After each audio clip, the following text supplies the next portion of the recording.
Քաղաքացիական պայմանագիր կուսակցությունն այսօր Գյումրիում հանդես է եկել մամուլի ասուլիսով, վարչապետի մամուլի խոսնակ եւ քաղաքացիական պայմանագրի ավագանու թեկնածու Նազելի Բաղդասարյանը, Շիրակի մարզպետ եւ քաղաքացիական պայմանագրի նախընտրական շտաբի պետ Դավիթ Արուշանյանը եւ ավագանու թեկնածու Քնարիկ Հարությունյանը խիստ դատապարտել են բոլոր այն գործընթացները, որոնք ազդում են արտահերթ ընտրություններում գյումրեցու որոշում կայացնելու վրա, այսպես ասած, ընտրակաշառք են բաժանում։ Փորձում են քաղաքացուց խլել իր ձայնը։ Այն ամենը, ինչ վերադարձվել է 2018 թվականին։ Տեր ենք կանգնելու մեր քաղաքացու քվեին եւ որևէ մեկի մտքով չանցնի, որ Հայաստանի քաղաքացու քվեն կարող են իրենք գողանալ։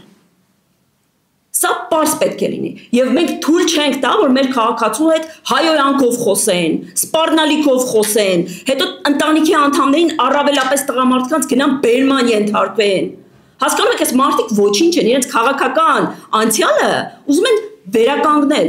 Դատապարտում ենք այն բոլոր գործողությունները, որը գյումրեցուց, մեր ժողովրդից ցայնի իրավունքի զրկել է, ստիպել կամ այլ օրինախախտ միջոցներով մարդու ցայնի վրա ազդեցություն ունենալ։ Մենք ժողովրդավար երկիր ենք, մենք դրա համար պայքարել ենք եւ այսօր ունենք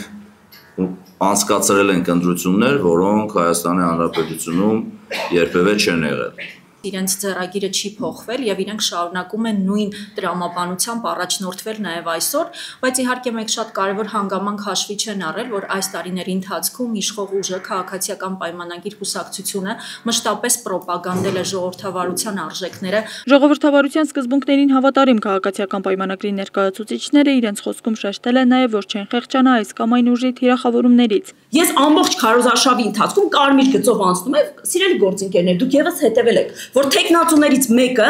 ինձ որպես կին թիրախավորել եւ բուլինգ է ենթարկում։ Իրեն թվում է, թե ինձ կարելի է խեղճացնել այդ բառամթերքով։ Հայաստանը օրինական պետություն է, իրավական պետություն է եւ նման մարդկանց տեղը իրենց ցույց տված սիրելի վայրում է, գաղութում։ Նախընտրական գործընթացներում Գյումրին թեժ է, ինչպես սպասվում էր։ Ցանկացած անօրինական գործընթացի դեպքում էլ կուսակցությունը հորդորում է չլռել։